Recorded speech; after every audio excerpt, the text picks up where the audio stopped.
The champagne was warm in my hand when she said it. "This," Vanessa declared, lifting her crystal glass beneath the chandeliers, "is what success looks like." Applause thundered through the ballroom. Cameras flashed. Her smile was polished, expensive, practiced.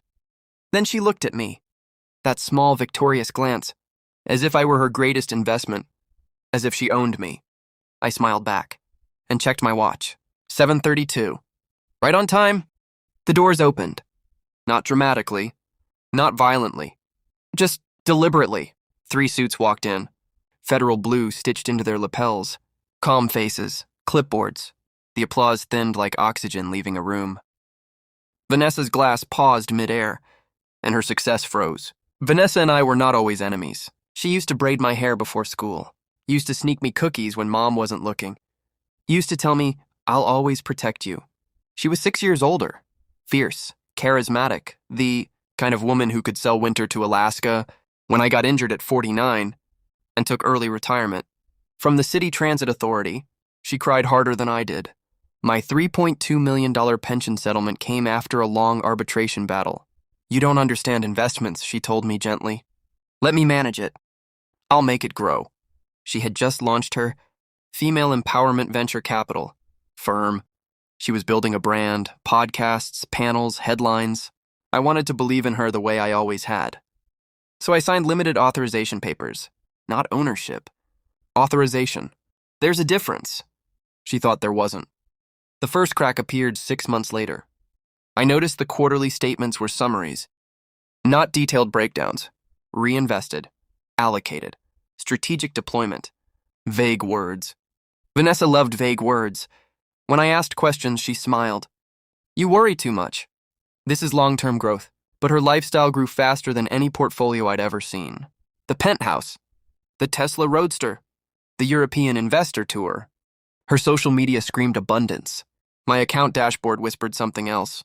One night, after she left my house with a distracted kiss on my cheek, I logged into the pension portal myself. She had assumed I never would. That was her first mistake. Transfers, layered accounts, shell LLCs, and a line item that made my chest go cold. Founder liquidity advance.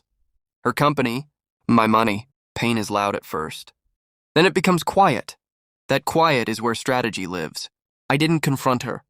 I didn't cry. I called a forensic accountant instead. Then an attorney. Then I did something Vanessa never imagined. I played along. For 9 months. I let her believe she had control. I signed whatever she slid across the table, but only after my attorney reviewed every page. I mirrored her confidence. I asked about her returns. I praised her keynote speeches. Meanwhile, subpoenas moved quietly through the courts. Regulatory agencies received anonymous documentation packages, timestamped transfers, internal emails she didn't realize were backed up to the cloud.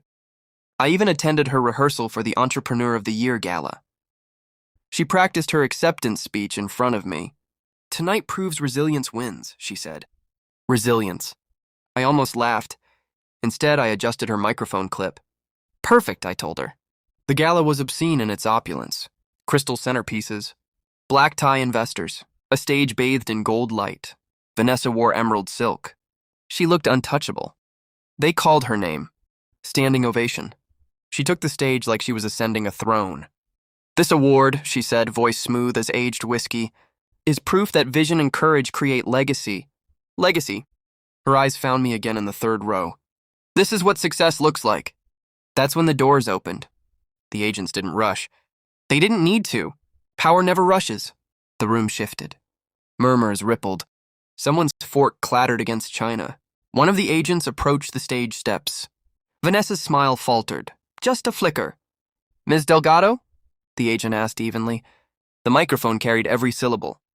"We have a federal warrant regarding misappropriation of pension funds, securities fraud, and fiduciary violations."